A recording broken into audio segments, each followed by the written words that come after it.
এখন হলো estimation of water hardness. Estimation মানে কি? নির্ণয় করা। এস্টিমেশন মানে নির্ণয় করা, হিসাব করা, তাই না?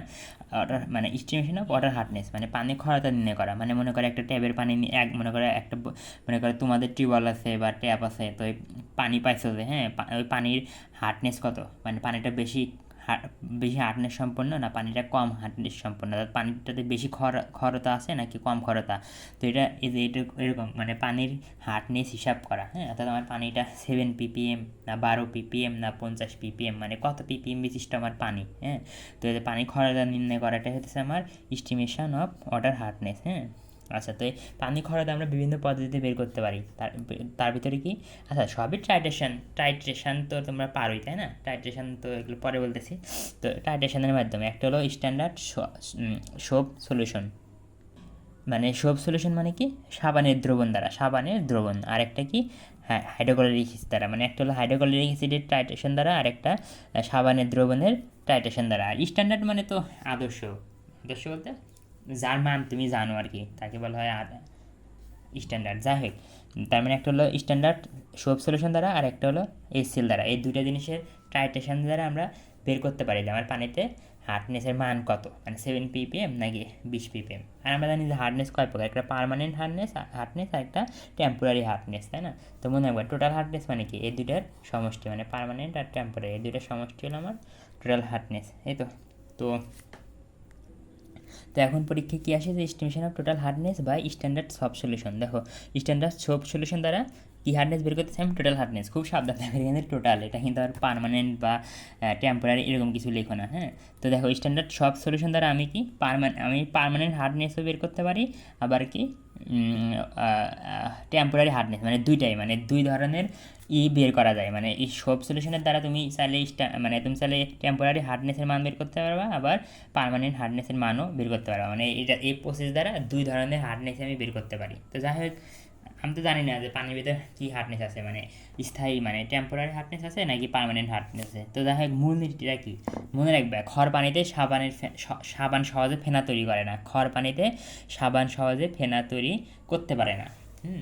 পানি যত বেশি খড় হবে, সাবানের ফেনা তৈরি করতে তত বেশি টাইম লাগবে। এখন কেন যে পানিতে খড় থাকলে কেন সাবান সহজে ফেনা তৈরি করতে পারে না, হ্যাঁ। তো এটা তোমাকে একটু জানতে হবে। তো এটা হলো ওইটা আমি পরে বলতেছি। তার আগে দেখো, সাবানের সংকেত আমরা জানি কি, RCOO, তাই না? সোডিয়াম স্টিয়ারেট, এটা তো আমরা সাধারণত জানি, কিন্তু এখন স্টিয়ারেট আর ইউজ করবো না, এখন কি অলিয়েট, অর্থাৎ সোডিয়াম অলিয়েট, পটাশিয়াম অলিয়েট এরকম, তাই না? তা আমরা জানি কি আর মানে কি অ্যালকাইলমূলক, তাই না? কিন্তু এখানে আমরা কী বলতেছি, এদের অলিয়েট, এদের এখন আমাদের স্টিয়ারেট বাট এখন লাগবে অলিয়েট। তো যখন আমরা অলিয়েট নিব, আচ্ছা দেখো, সাবানের সংকেত কি, RCOO, তাই না?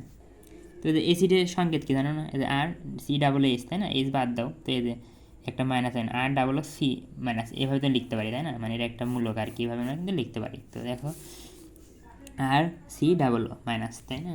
তো আর এখানে কি, আর হলো তোমার এই যে অ্যালকেনাইল মূলক, আর এর মান কত, CnH+N-1, অ্যালকাইল মূলকের ক্ষেত্রে কী হতো, +1, কিন্তু এর ক্ষেত্রে -1, মানে অ্যালকিন থেকে তৈরি। তো যাই হোক, -1 এর সূত্র, এখন এনের মান তুমি 12 থেকে 18 যে কোনো একটা বসালেই হচ্ছে। তো এনের মান 12 বসালে কত হবে বলো, 12, তাহলে এইচ কত, 24, 23, তাই না? এইচ C12H24, মানে এনের মান কত বসাবে আমি জানি না। তো হ্যাঁ, এটা কি দেখো, সোডিয়াম, এতদিন আমরা জানতাম এটা কি সোডিয়াম স্টিয়ারেট, কিন্তু এখন কি বলতেছি, সোডিয়াম অলিয়েট। কেন অলিয়েট বলতেছি, আর এর মান কত বলো, CnH2n-1, যদি +1 বলতাম তাহলে কিন্তু স্টিয়ারেট বলতাম। তো যাই হোক, সোডিয়াম অলিয়েট একটা সাবান, সোডিয়াম অলিয়েট মানে সাবান। তো যাই হোক, এই তো এটা কি সোডিয়াম অলিয়েট, এটা কি পটাশিয়াম অলিয়েট। তো সমস্যা নেই, বিক্রিয়াগুলো কী হয় দেখো, সাবান, তাই না?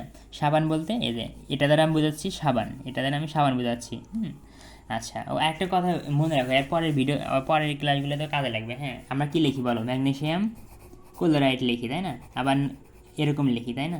এটা কি আয়ন অবস্থা, এটা কি আয়ন কাকে বলি, যখন কোনো কিছুর উপরে প্লাস অথবা মাইনাস চিহ্ন থাকে তাকে বলি আমরা আয়ন। এটা কি ম্যাগনেসিয়াম আয়ন, এটা কি বলো, ক্লোরিন আয়ন, তাই না? এটা কি ক্যালসিয়াম আয়ন, মানে কোনো কিছুর উপরে প্লাস অথবা মাইনাস থাকলে তাকে আমরা বলি আয়ন বলি। আর 2 থাকুক 3 থাকুক এগুলো কিছু না, খালি দেখবো উপরে মাইনাস আছে না প্লাস আছে, মাইনাস অথবা প্লাস থাকলে তাকে বলি আমরা আয়ন।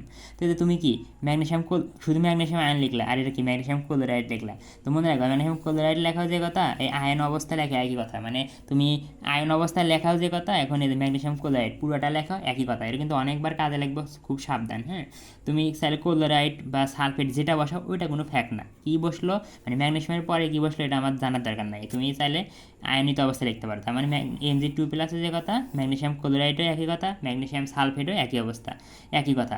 তেমনি এই যে ম্যাগনেশিয়াম, এখন এ দেখো ক্যালসিয়াম 2+ বলা যে কথা, ক্যালসিয়াম ক্লোরাইড বা ক্যালসিয়াম সালফেট বলা একই কথা, মানে আমরা আয়নিত অবস্থায় লিখতে পারি, পুরাও লিখতে পারি, এত পুরা লেখার দরকার নেই, শুধু আয়ন লিখলেও চলে।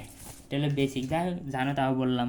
তো এরা হ্যাঁ, এখন দেখো বিক্রিয়া হবে, এখন কী হবে, এটা সাবান, এটা হলো আমার সাবান, আর এটা হলো এ দেখো পানির সাথে বিক্রিয়া করা মানে কি, পানিতে যে হার্ডনেস থাকে, খরতা থাকে, আর খরতা কার জন্য তৈরি হয় বলো তো, ক্যালসিয়ামের লবণ, ক্যালসিয়ামের লবণ, ম্যাগনেশিয়ামের লবণ, তাই না। তো আমরা জানি যে ক্যালসিয়াম ক্লোরাইড লেখা যে কথা, 2+ লেখা একই কথা, মানে আয়ন পুরা ঢোকার লেখার দরকার নেই। তার মানে খর পানি বুঝতে আমরা এটা ব্যবহার করছি। মানে আমরা বলি দেখো পানিতে খরতা সৃষ্টি হয় কী জন্য, ক্যালসিয়াম ম্যাগনেশিয়াম এগুলার জন্য, তাই না। তার মানে এটা বলতে আমি খরতা বোঝাচ্ছি, তার মানে সাবানের সাথে খরতার বিক্রিয়া হচ্ছে, তাই না। তো দেখো ক্যালসিয়ামের যোজনী কত 2, এই জন্যে, আর এর কি যোজনী কত 1, তাই না। তো ক্যালসিয়ামের যোজনী 2 দেখে এখানে আসলো, আর যোজনী 1 এরকম। এখন দেখো এটা হলো আয়নিত অবস্থা লিখছি, এখন তুমি তাহলে পূরণ করতে পারো। এখন আর এর মান তুমি বসাও, এই দেখো আমি এন এর মান 17 বসাইছি, তাহলে আর এর মান এখানে বসাইছি, আর সিটা বলো এখানে কে বসাইছি, মানে পটাশিয়াম স্টারেট, ক্যালসিয়াম পুরা লিখছি, ক্যালসিয়াম কার্বনেট লিখছি। তো বিক্রি হবে কী হবে, বিক্রিয়া হবে। তো বিক্রিয়া এদের কিছুই না, বিক্রিয়াত কী হবে বলো, এই ক্যালসিয়ামটা পটাশিয়ামের জায়গায় বসবে, আর পটাশিয়াম আর কার্বনেট মিলে পটাশিয়াম কার্বনেট হবে, এই তো। তো এখন মূলনীতিটা কি, আমি বলছি কি যে খড় পানিতে তুমি সাবান দিলা, সাথে সাথে কিন্তু ফেনা উঠবে না, একটু সময় লাগবে। পানি খরতা যত বেশি হবে ফেনা তৈরি করতে তত বেশি সময় লাগবে, এটাই আমরা কাজে লাগাচ্ছি। হ্যাঁ, কীভাবে দেখো, কী জন্য এত সময় লাগতেছে, দেখো পানির সাথে সাবান বিক্রিয়া করে, পানির সাথে কি সাবান বিক্রিয়া করে আমার কী হয়, পানিতে সাবানের ফেনা সৃষ্টি হয়। এখন পানির ভিতর যখন খরতা থাকবে, মানে কি, যখন খরতা বলতে কি ক্যালসিয়াম থাকবে ম্যাগনেশিয়াম থাকবে, তখন সাবান পানির সাথে বিক্রিয়া না করে আসলে ওই ট্যালসিয়াম মানে খরতার সাথে বিক্রিয়া করবে। হ্যাঁ, তো দেখো মানে যখন মনে রাখবে, যখন খড় পানিতে আমরা সাবান দিই, তখন কী হয়, আগে পানিতে যে খরতা থাকে ওই খরতা আগে দূর করতে হয়, খরতা দূর হওয়া শেষ হলে তারপরে পানিটা আমার মানে ফেনা সৃষ্টি করতে পারে। তার মানে কি, পানিতে যদি খড় থাকে, তাহলে পানিতে খরতা থাকলে আমার ফেনা তৈরি হতে সময় লাগবে। কেন লাগবে, কারণ তুমি যে সাবানটা দিছাও ওই সাবান আগে কী করবে, পানির খরতা দূর করবে, মানে ট্যালসিয়ামের সাথে বিক্রিয়া করবে, বিক্রিয়া করে ক্যালসিয়ামের পরিমাণ শেষ করে দিবে বা ম্যাগনেশিয়ামের পরিমাণ শেষ করে দিবে। ম্যাগনেশিয়ামের পরিমাণ শেষ করে দেওয়া মানে কি, পানি থেকে খরতা দূর হয়ে গেছে, অর্থাৎ আগে সাবানটাকে কী করবে, পানির খরতা দূর করবে, করে যতটুকু সাবান বেঁচে থাকবে অবশিষ্ট থাকবে ওইটুকু সাবান পানিতে আমার ফেনা তৈরি করবে। তার মানে তুমি খড় পানিতে সাবান দিলা, সাথে সাথে ফেনা তৈরি করবে এরকম না, সময় লাগবে। কেন সময় লাগতেছে, কারণ আগে ওই যে সাবান আগে কী করতেছে, ওই খরতা দূর করতেছে পানির। তার মানে কনসেপ্টটা কী, যে সাবান কী করে, আগে পানির খরতা দূর করার পরে যতটুকু সাবান অবশিষ্ট থাকে ওইটুকু সাবান আমার পানিতে ফেনা সৃষ্টি করে। হ্যাঁ, তো দেখো মনে করো তুমি 15 গ্রাম সাবান দিছো, খড় পানিতে 15 গ্রাম সাবান দিছো, আর 15 গ্রাম সাবানে কিন্তু ফেনা তৈরি করবে না। আগে মনে করো 5 বা 6 গ্রাম সাবান কী হবে, খরতা দূর করতে কাজে লাগবে। খরতা দূর করার শেষে যতটুকু সাবান বাঁচলো, মনে করো 15 নিয়েছিল, 5 গ্রাম গেলে হলো খরতা দূর করতে, তাহলে বাকি 10 গ্রাম সাবান আমার কী হবে, পানিতে সাবান মানে ফেনা তৈরি করবে। আর যদি পানিতে খরতা না থাকে তাহলে সাবান দেওয়া মাত্র তোমার ফেনা সৃষ্টি হবে। আর একটা বেসিক মনে রাখবে, এটা হলো 1 ml সোপ সলিউশন। হ্যাঁ, 1 ml সোপ সলিউশন সমান 1 মিলিগ্রাম ক্যালসিয়াম কার্বনেট, মানে 1 মানে এটা এই দুজন সমান। তার মানে কি, তুমি 1 ml সোপ সলিউশনের জায়গায় কী লিখতে পারো, 1 মিলিগ্রাম ক্যালসিয়াম কার্বনেট লিখতে পারো, এটা কিন্তু মুখস্থ। আচ্ছা দেখো 1 ml সোপ সলিউশন মানে 1 ml ক্যালসিয়াম কার্বনেট, তাই না। তার মানে যদি বলে 5 ml সোপ সলিউশন মানে কি, তাহলে এক তাই না, তাহলে 5 ml সোপ সলিউশন মানে 5 ml calcium carbonate, 50 ml soap solution মানে 50 ml মানে ক্যালসিয়াম কার্বনেট, মানে যতটুকু সব সলিউশন ততটুকুই আমার ক্যালসিয়াম কার্বনেট, এটা তোমাকে মুখস্থ রাখতে হবে।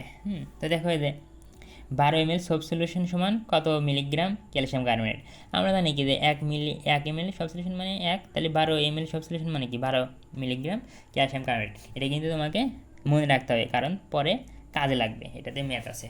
তো দেখো এখন আমার describe the estimation of order hardness by standard soap solution. তো সোপ সলিউশন দ্বারা তুমি কেমনি তুমি কী করবা, মানে পানি খরতা নির্ণয় করবা। আর আমরা জানি কি টাইট্রেশন কাজে লাগে, কী করে টাইট্রেশন কাজে লাগে।